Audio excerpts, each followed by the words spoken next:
Είσαι έτοιμος να μπεις στον κόσμο του Drive GT? Πάμε να δούμε τα βήματα για να κάνεις εγγραφή εύκολα και γρήγορα. Άνοιξε το App Store αν έχεις iPhone ή το Google Play αν έχεις Android.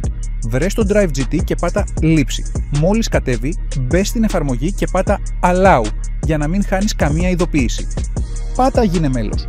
Γράψε το όνομα και το επίθετό σου. Διάλεξε ψευδώνυμο. Πρόσθεσε το email σου και δημιούργησε έναν κωδικό πρόσβασης. Επέλεξε τη χώρα, το νόμισμα και τη γλώσσα που προτιμάς. Αποδέξου τους όρους χρήσης και πάτα συνέχεια.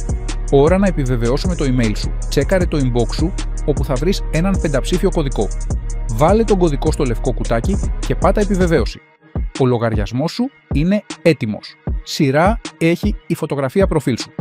Πάτα στο εικονίδιο με το γρανάζι πάνω στη φωτογραφία και μετά επιλογή φωτογραφίας. Διάλεξε την εικόνα που θες, κέντραρέ την αν χρειάζεται και πάτα περικοπή. Μετά πρόσθεσε cover. Πάτα add cover και, όπως και πριν, διάλεξε τη φωτογραφία σου και πάτα περικοπή.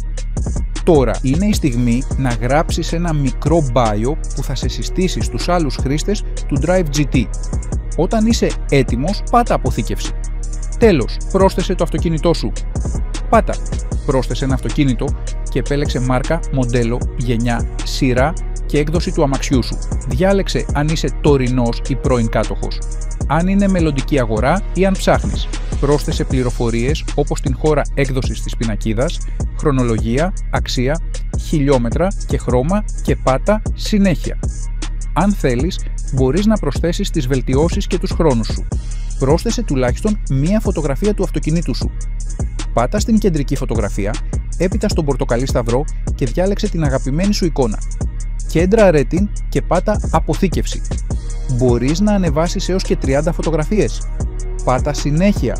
Και αν θες, μπορείς να ανεβάσεις και βίντεο με το αυτοκίνητό σου. Τέλος, πάτα ολοκλήρωση. Το αυτοκίνητό σου βρίσκεται πλέον στο γκαράζ σου και είσαι έτοιμος να εξερευνήσεις το Drive GT.